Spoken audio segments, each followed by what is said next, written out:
More than 750,000 people have died from COVID in the U.S. so far, but that doesn't fully reflect the true toll of the pandemic. And isolation and overwhelmed healthcare systems have fueled higher death rates from other health conditions, too. That includes drug overdoses, which just this week we learned hit a record high of 100,000 deaths between April 2020 and April of this year.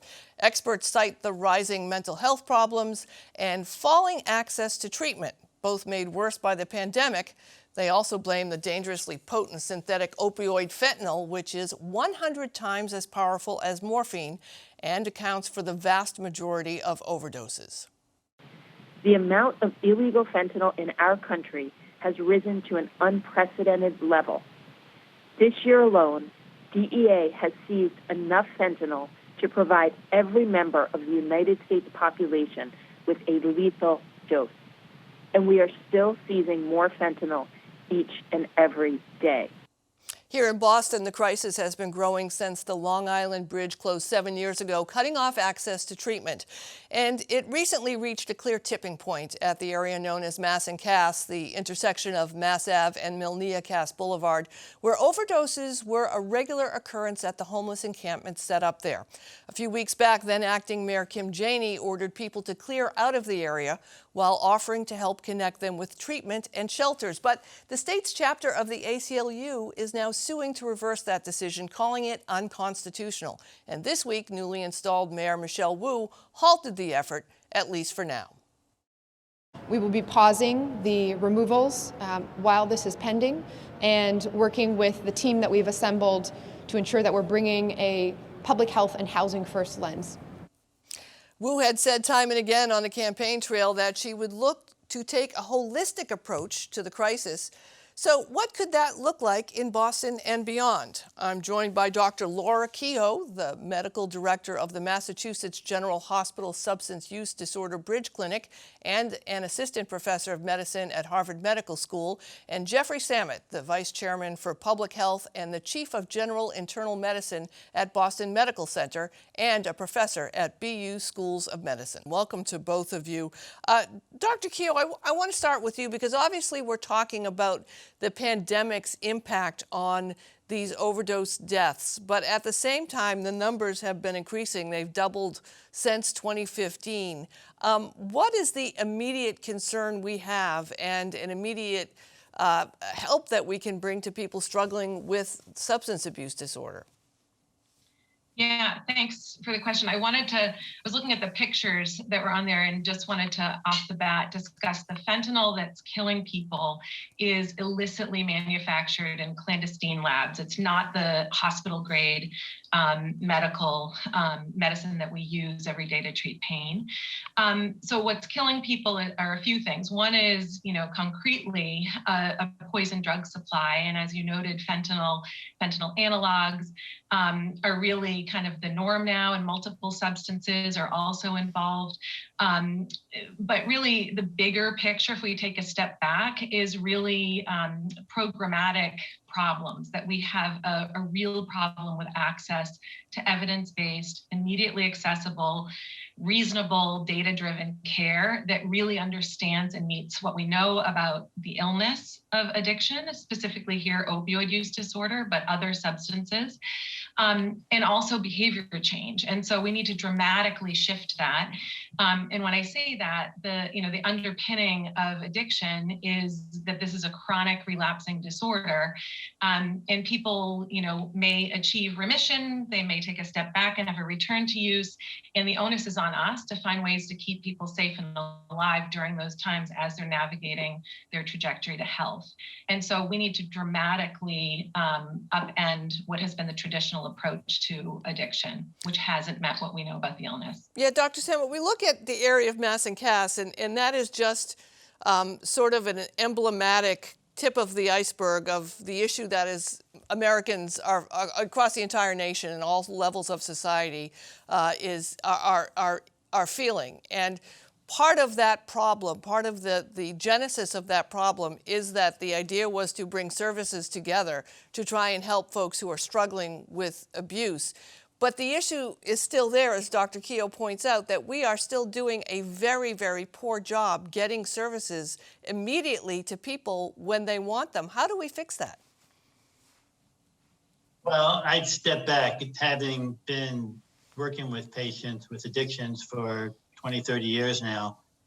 We're doing a lot better now than we were doing years ago.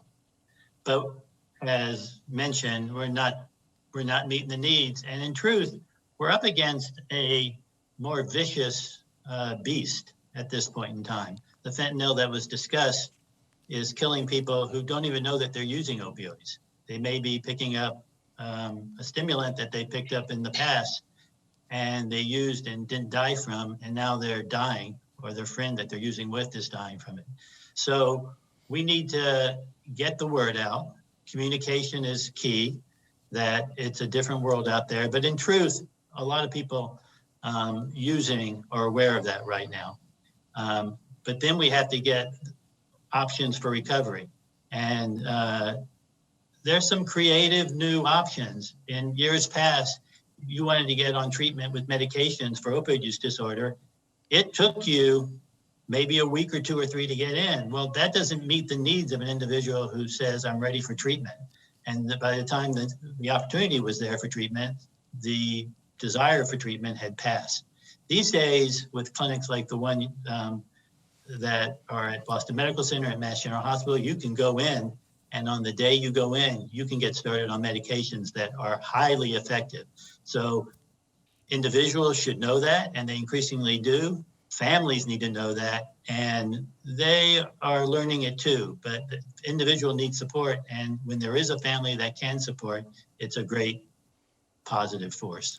Yeah, Dr. Keough, I want to talk about that as we're coming up on the holiday season, and some of us will be able to be interacting with our family members, and some of us will be discovering that some are struggling and in danger, and this might be the opportunity to get them treatment.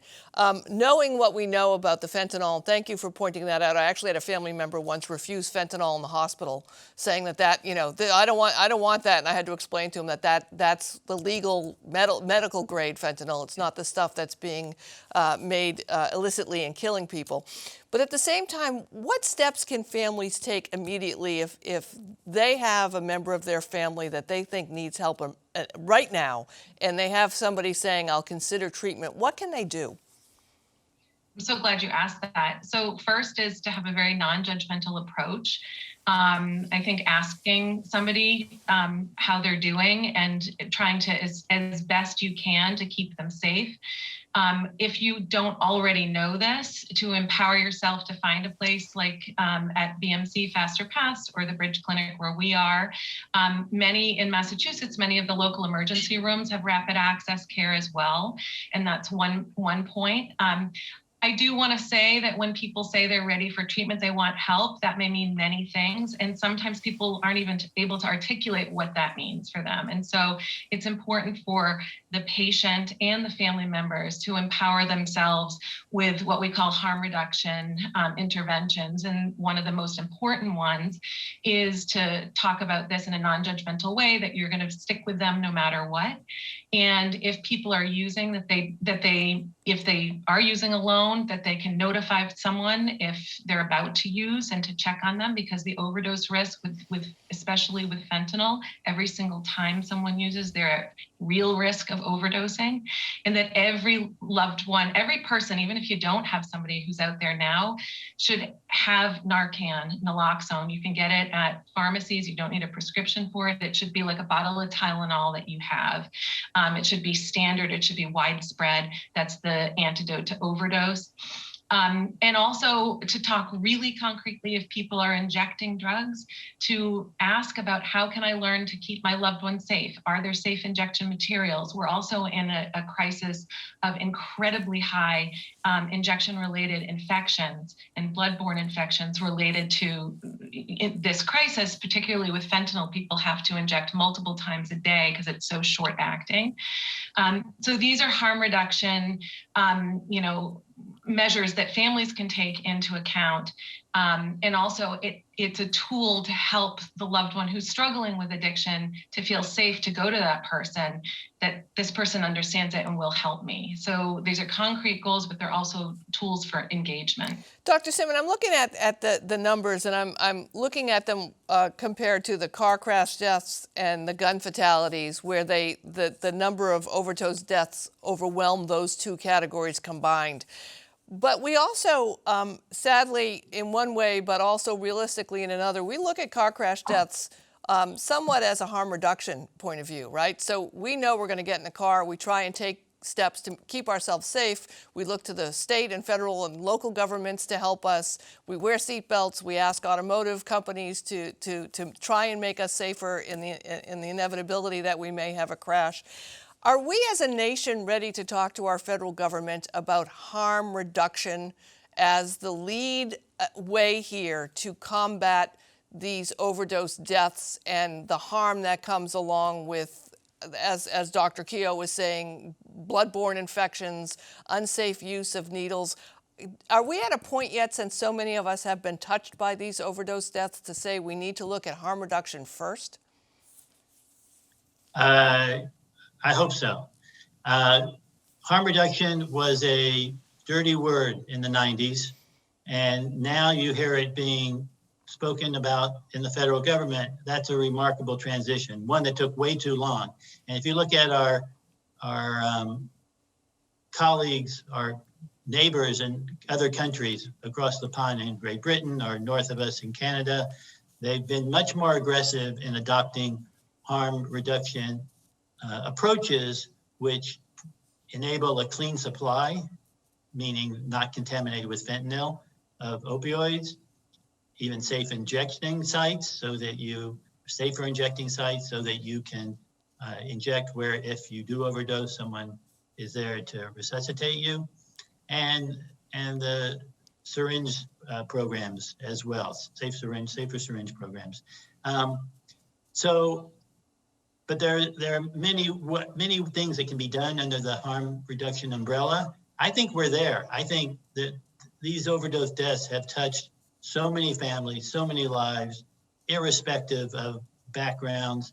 Some people more than others, but all strata of society have been impacted. And usually it's something like that that allows a willingness to change. Dr. Keough, we just have a minute left, but I'm just wondering, there's been a number of approaches to the mass and cast situation for the decade that it's been going on or so.